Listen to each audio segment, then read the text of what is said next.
Welcome to Televised Magazine, everybody. My guest today is one of the UK's fastest rising pop stars who's been building her musical background since she was a child. Please welcome Natalie Shay. How are you? Hello, I'm so happy to be back. It's so cool. How are Yeah, you doing? it's not actually our first time talking. We talked back in February, but this time you've got a slightly different new song out. I do. I have a new song called Problems, which came out, I think, like 2 weeks ago. Is Hmm. that right? And it's not it's kind of unlike anything else you've written before. It's more personal, more of a singer-songwriter style compared to the indie pop of your other releases. So what inspired you to release the track and talk about how personal it is to you a little bit? Yeah, so I do write a lot of songs like this. I just don't really put them out. I just sort of do them Hmm. when I'm feeling sad or like I want to get sort of a feeling out into a song. I feel like it helps if I can get a sort of a sad thing into a song like that, then I feel like I can move on from the feeling. So I do write them quite a lot, but I don't usually put them out. And it kind of came to a point where it's like I knew that I wasn't going to do a big single for the summer, and my big single was going to be September, and I've like Hmm. planned all that.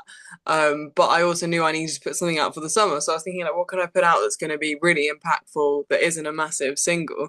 And I was like, well, rather than put out one that's like really high budget and really high energy, why don't I put one out that just really means a lot and just Hmm. like sort of tells the story of who I am and like bridges that gap and like it's not a massive release, but um it's got massive content in it, and I think Yeah, yeah, I think that's why now's the time for something like that. because it's a much more personal look into who you are, like outside of music and living with ADHD and all like not feeling the same as other people growing up. How did that upbringing affect you in music and out of it too? Yeah, I think luckily I went to a music school when I was 14, and I Hmm. think luckily I went there so I had a chance to be myself from a young age. But before that, those few years before that, when I first started doing music, but I hadn't quite figured out like how I had a lot of people sort of like not really get me, or like Hmm. they Yeah. weren't mean to me, but like they weren't nice to me. They just sort of found music strange and found it all strange, and I could just tell people sort of didn't really get me or what I was about. But like as soon as I sort of figured out like what actually the things that were like wrong with me, I guess is the wrong word, but like the things that meant I behaved in the ways that I did and Hmm. felt the ways that I did, I was like, oh okay, so like actually none of them are really my fault. It's like Yeah. it's just fine then, isn't it? If it's fine and other people feel them, and then you meet people when you stop, like when the only people you've met are people at school, or whatever. Then you go out into the world and you meet people like you, and you meet people that have the same issues as you, and you realize that actually they're not that big a deal and they're not that bad, and like lots of people have them, and if lots of people have them, then they're okay. Yeah, and I think it gives younger people a song and an outlet to show like, oh, there are other people like me, and I might not have known that yet. I also have ADHD, so I struggled with some of the same things Yeah, growing up.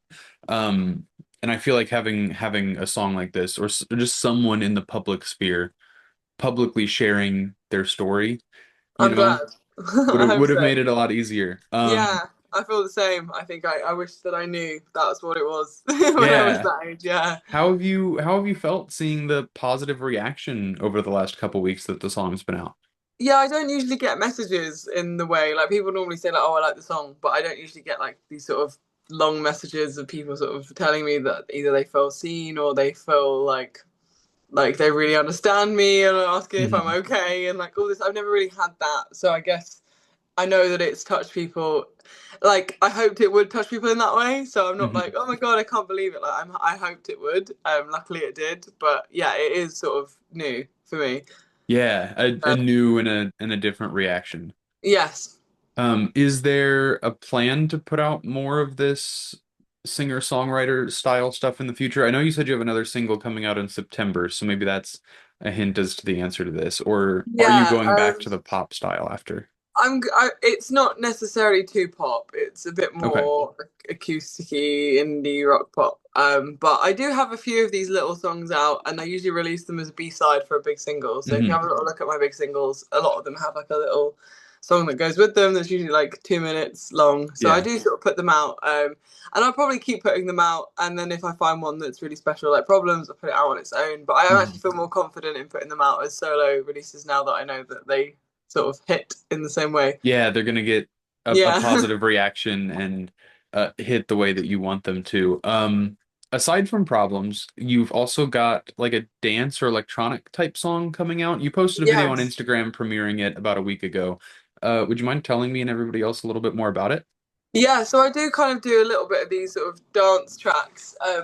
They come about in ways that I sort of find that either I write a song and then they end up as a dance track, or I have people come to me. I don't really actively go looking for it, but I kind of feel like that's the point because then people, when they ask you, it's like more meaningful. They want to work with you, and it's special. So I do kind of do these little dance tracks. I don't really listen to dance music, but I kind of, my thing is I try and write songs that I would have written anyway, like on top Hmm. of them, and I think that's what's working so well because they're Yeah. all very much into the stuff that I write, and they're like, "Oh, this is so great," and I'm like, "Oh, well, I'm just kind of writing what I would have written anyway." So Hmm. it's not like I'm really trying to write a dance track. So I think that's obviously what's working. So as long as I keep sticking to sort of just trying to write what I would have written anyway, but over a dance track, and it seems to be hitting in the way that they want it to. So Hmm. yeah. And the last time we had talked was right after your last single came out, and when I was looking at your Apple Music a couple days ago, there's a dance remix that's out for it now. Hmm. So how did Yes. turning one of your original songs into a dance remix come about? Yeah, that's slightly different way of doing it. I knew that I wanted to do a remix for it because I thought it would work in a slightly different style. I think like that song itself, um, the melody's great, but I didn't think it necessarily has to always be this big like anthemic song.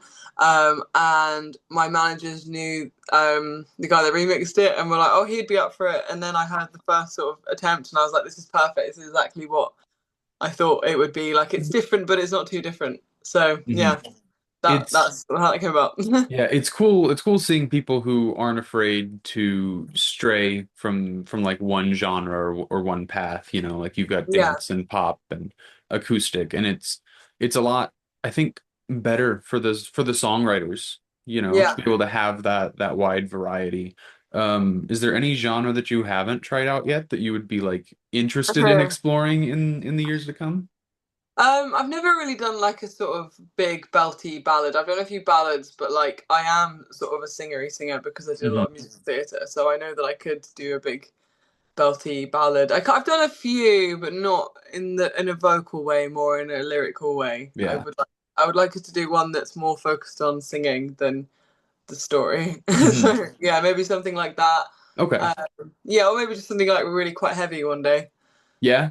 Just gonna Yeah, gonna make a rock song one day? yeah, I should definitely do that. Yeah. Yeah, I mean, yeah. you never know until you try. No, no, exactly. I think I would thoroughly enjoy doing that because I feel like that's how I feel on stage. I've got a lot of energy on stage, so I Hmm. feel like it would work for sure. Yeah. Yeah, I've seen clips of your performances and they're very, very high energy. Oh yes, they are. So I just get overcome with energy and I can't really help it, to be fair. that's It's good. Like not even a it's choice. I just sort of yeah, can't help it. Yeah. it's good to be authentic and be you on stage, whether it's high energy or low energy or somewhere in the middle. Absolutely. Thank And it you. helps the crowd, you know, be and stay engaged too. Yes, of course. Mhm. You mentioned musical theater just barely. I saw a clip on Instagram like a week ago where you were like, music is my escape from the real world, and musical theater is my escape from music, or something along Yeah. those lines, right? What are some of your favorite musicals? Oh, my favorite musical is The Last 5 Years. I think it's brilliant. Okay. It's anyone who's a creative and has been in a relationship or like songwriting, that's definitely the perfect show. I find it very relatable. I feel like I've been all of the people and all of the parts of that show at all different points of my life, and I understand all of the songs. So I feel like Mhm. that's my favorite. And then my favorite like big banger is probably Hairspray. I just think it's Okay. like every song is great, the story's great, the meaning is great, like the characters are great. There's so many of them. Like I love Hairspray. I've always had a special place for Hairspray. So yeah, they're probably my favorite too. Okay. Sweet. I just wanted to ask for like my own No, I'm happy interest. that you asked. I love talking about it. You've also got a couple of live shows coming up later in the year, August and September. They're at festivals. Yes. When and where can fans see you live? Well, my actual next big one is actually this Saturday, 21st of June, and that's Isle of Wight Festival, which is a pretty big one in the UK. So that's Isle of Mhm. Wight this Saturday, and then I've got a couple of festivals. One's in Hertfordshire and one's in Kent, and they're over the summer. But then I will announce like my own sort of shows when I announce the new music and do the whole thing. So Okay. So there is plans, yeah, yeah, there are plans, and there is that yeah, single coming in September, and you've kind of in the past done like single, single, single, and then an EP, you know. Yes, it's the Is same. it's gonna be the same this time? Okay, Yeah, yeah, sweet. yeah. I just think it works really well for me. It's like Yeah. it means every song gets its moment, and every song sort of appeals to different people. But then I say, okay, EP, and then hopefully everyone that sort of liked a few of them or all of them, like then you can Mhm. appreciate the whole lot. And I think that's a good way to like bookend an era of music as well. I think Yeah.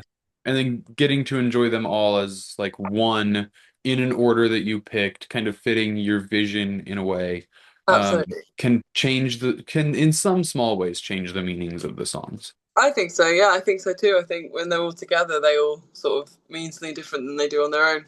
Yeah. Yeah, for sure. And that's why I don't really listen to playlists that much. I Okay. tend to find myself just like gravitating to full EPs or full albums. Just because you get those bits and pieces of storytelling and the artist's vision that you Mhm. might not have gotten before. Yeah, I agree with that. I think that's brilliant. Yeah, so to kind of wrap things up, I asked you this last time, I'll ask it again. Where can fans find you on social media so everybody knows where to follow you? Yes, I'm either Natalie Shay, Shay spelled Shay, or Natalie Shay Music on absolutely everything, one or the other. And I am pretty much on everything. So whatever you're on, you can find me.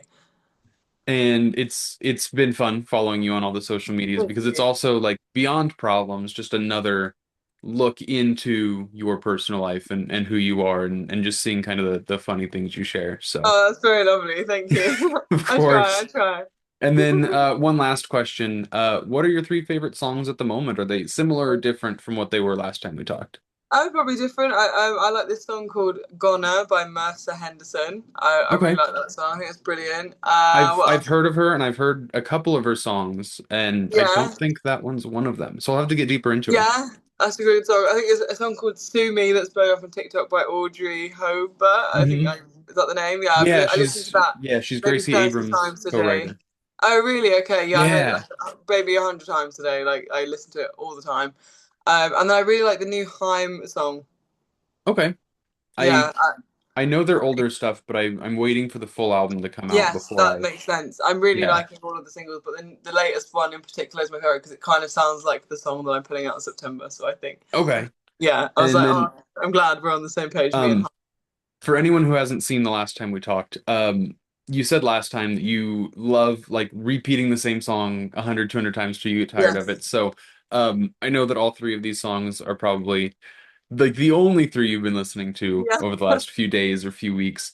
So, I will check them out. Everybody else check them out, but also more importantly, check out Natalie's music. Check out Problems. It's on Apple Music, Spotify. There's a music video out, which we forgot to mention there is. earlier. Real quick before we wrap up, how was it doing that music video? I came up with the video when I was doing exactly what I'm doing in the video. I was walking that exact walk in the park, which is what I do, that walk all the time. And I was in the Mhm. park listening to the mix of problems, thinking like, oh, okay, this is coming out soon. Like, maybe it needs a video. What should I do for the video? I was like, why don't I just do like what I'm doing? Because this is what I do. I walk around this park and think about my problems. So why not that be the video? I just walk around this park and that's the video. And Yeah.